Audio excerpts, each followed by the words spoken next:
Hello and welcome to Pathfinders, a podcast series from RBC Capital Markets, where we uncover the key trends and catalysts shaping the fast-moving world of biopharma and healthcare. I'm your host, Joe Coletti. Today we're at RBC's Global Healthcare Conference here in New York, and I'm joined by Dr. Matt Klein, CEO of PTC Therapeutics, a global biotech advancing treatments for rare diseases. Under Matt's leadership, PTC is pushing forward high-impact programs in PKU, Huntington's disease, Friedreich's ataxia, and more. Matt, thanks for joining us. Joe, great to be here. Thank you very much. So I want to talk about the fact that you guys have really been a pioneer in RNA-targeted therapies and rare disease treatments. Can you talk a little bit about your company's mission, how it's evolved under your leadership, and what really is kind of core to that mission so our audience learns a little bit more about you? Yeah, PTC was founded over 25 years ago. We started, as you pointed out, with an initial focus on RNA. In fact, I think we're probably one of the first companies to drug RNA and understanding the incredible potential there is in targeting RNA to affect a number of different diseases. Our initial efforts were in something called nonsense suppression, which was specifically targeting RNA where there had been a nonsense mutation to allow for the production of a normal protein, which otherwise would not have been produced. And our early focus was in Duchenne muscular dystrophy. In fact, we were the first ever company to develop a drug for Duchenne. And we're very proud to have pioneered the field of therapies, not only RNA therapies, but therapies for Duchenne. And we've grown.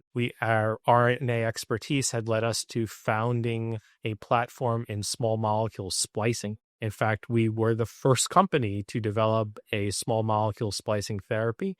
The first product of our splicing efforts is a drug called Evrysdi, which we developed along with Roche and is now the leading therapy for spinal muscular atrophy worldwide. That platform now has gone on to develop and grow. We have a therapy for Huntington's disease in development, PTC 518, which we partnered with Novartis. And we have a number of other splicing programs at varying stages of preclinical development, targeting neurology, metabolism, and other therapeutic areas. And we've migrated beyond RNA to continue to be that company that looks for innovative science, new ways of tackling challenging problems so that we can bring impactful therapies to patients with rare diseases. What defines a high-impact program in your pipeline right now? You mentioned a lot of different therapies there and a lot of drug development. How do you focus your efforts accordingly across these? We focus on the things that we know we can do that others can't. And we have a long view. We understand that it may take several efforts. We understand that if you don't succeed at first, that's really a learning opportunity to go back and be better the second time. I think a great example of this is the number of years it took to develop Evrysdi for spinal muscular atrophy. It took a very long time. It took still many years once we started developing PTC 518 for Huntington's disease, but it took less time.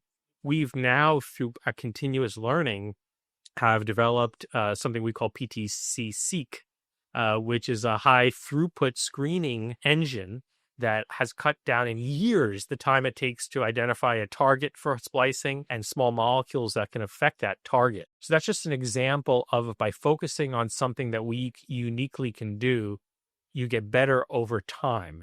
Which is really the definition of a platform, which is it's not just a one-off. You have a systematic way of doing things. But we've also been very thoughtful in terms of combining both homegrown science and business development. Our history is about not only things that we've done ourselves at PTC, science that we've pioneered, but also being able to bring in other pioneering approaches to treating diseases. We acquired a company that allowed us to build our ferroptosis and inflammation platform. Ferroptosis is a very important pathway for the way cells die in neurological diseases and also for the way in which cancer works. And so we're one of the first companies to have figured out how to drug this pathway effectively.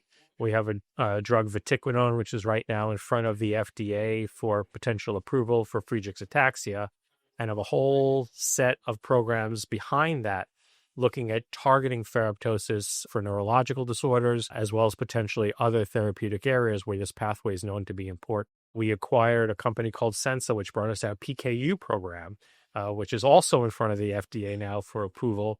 You've surpassed your key financial milestones, including 2024 revenue guidance. Congratulations.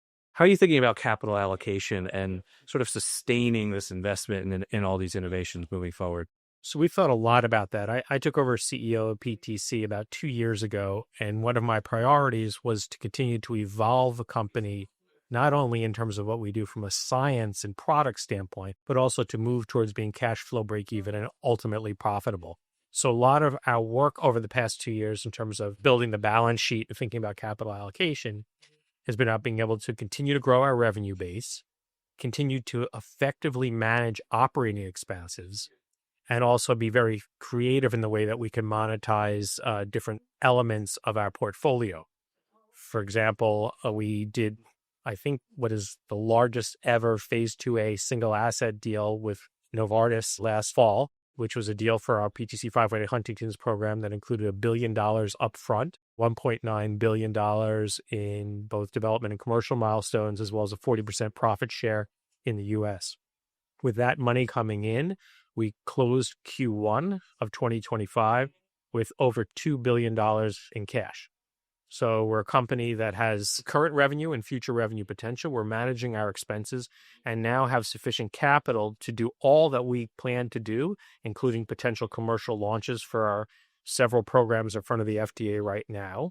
And so I think we're in a unique place for a company our size to have the cash, have the balance sheet, that we can be self-sufficient, what are now a number of macro uncertainties, and still continue to grow the company in a very thoughtful, constructive, and valuable way. So you mentioned your partnership with Novartis. What's your sort of philosophy around partnerships and business development?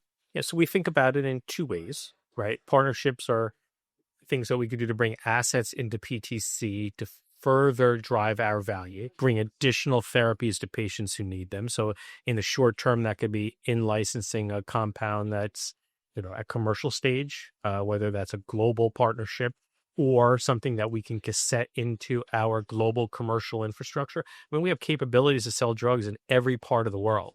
We have a partnership with Ionis for which we commercialize 2 drugs in Latin America because we have a proven Latin America commercial infrastructure. We similarly have infrastructure in Europe, Middle East, North Africa, Japan, and Asia Pacific. We can also look at bringing compounds of therapies into the development portfolio if we think it meets our standards of high science and the potential to be a transformative therapy.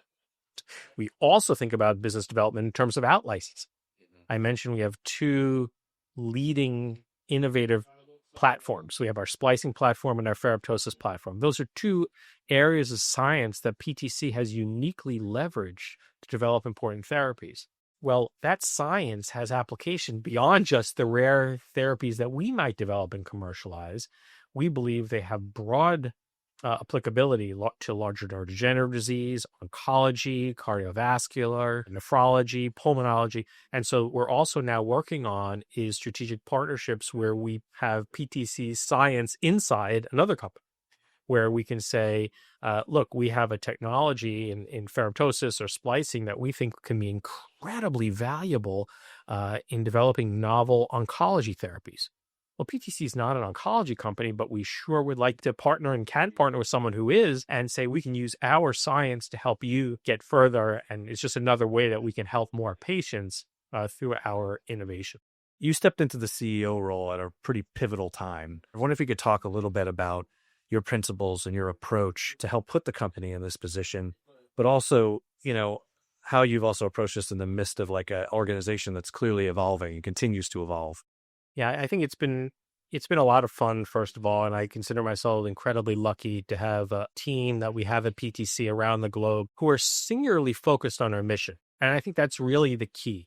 Our culture, which is patient-focused, we all get up every day, no matter what we do at PTC, with a singular focus on dedicating our work towards helping others. And I think that's been an important part of what I've tried to do, to say, look, we're growing, we're changing, we're evolving, but we're never going to get away from that patient-focused mission that we started with over a quarter century ago. And you were a surgeon previously, correct? Yes, I was. So going from surgeon to CEO, is there anything you had to go through in terms of your mindset shift, or that was trickier than you anticipated? I have to say, so I'm trained as a plastic surgeon. I had a career as a chaired professor of reconstructive burn surgery. So my focus was burn reconstruction, burn and trauma reconstruction. And I have to say that running an intensive care unit with severely injured children and adults doing very complicated surgical procedures was very good preparation for what I do as a CEO. Having to make very important decisions on limited data, being able to lead a multidisciplinary team, working through challenges, doing difficult things, working in a high-pressure environment like an operating room where literally life and death, hangs in the balance, but getting people to not be deterred by that anxiety and that challenge, but to focus on getting their work done. Also working very long hours and knowing what that's like. How do you and your colleagues approach rare diseases in a way that it's not just sizing markets, but it's actually knowing and understanding them, knowing the patients, knowing the families, knowing the constituents so that you can support them? You develop these relationships early on. As soon as we start thinking about a program, it may still be in the lab. We're already reaching out, working with the patients and the families, learning about the disease, learning about how to develop a drug, and knowing that developing a drug for individuals with rare disease is a partnership. You need everyone at that table working collaboratively. Can we talk about some of the key milestones for PTC coming up in the next weeks, months that people should be paying attention to? And you talk a little bit about how you see the company sort of shaping the future of rare disease care over the next decade. I think nearest in for us is, in terms of milestones, is in a decision from the FDA for our PKU program, which we're expecting at the end of July. Our therapy, Sephience, we believe has the potential to be transformational for kids and adults with PKU. We've already gotten a positive opinion on the approval from the European regulators, from the CHMP, and now with the FDA approval expected in July, we're set for a global launch for what we believe can be a very important therapy.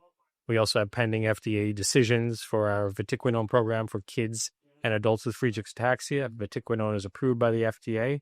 It'll be the first ever therapy for kids with Friedreich's ataxia. And that's really, really important given how aggressive and debilitating Friedreich's ataxia can be for pediatric patients. We're continuing with Novartis to move our Huntington's disease program forward and continuing a lot of the research on our future programs. PTC has long had an important role in the rare disease ecosystem. I think by being a company that talks about sustained growth, talks about moving towards being cash flow break even, talks about the potential for profitability, I think allows us to be an example of a company that can start small and focused in drugging RNA for patients and can grow into a company that's still patient focused, but is durable and valuable for all of our stakeholders. Matt, I think that's a great point to end on. I've learned a lot today. I think our listeners have learned a lot today. I want to thank you for spending time with us while you're at the conference, and best of luck on all your meetings. Thanks, Jeff.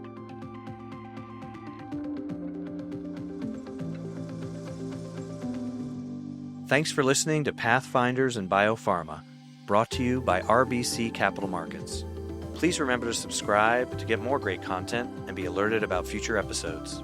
This episode was recorded on May 20th, 2025.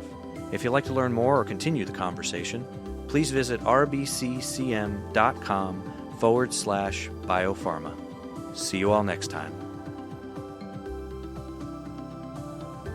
This content is based on information available at the time it was recorded and is for informational purposes only.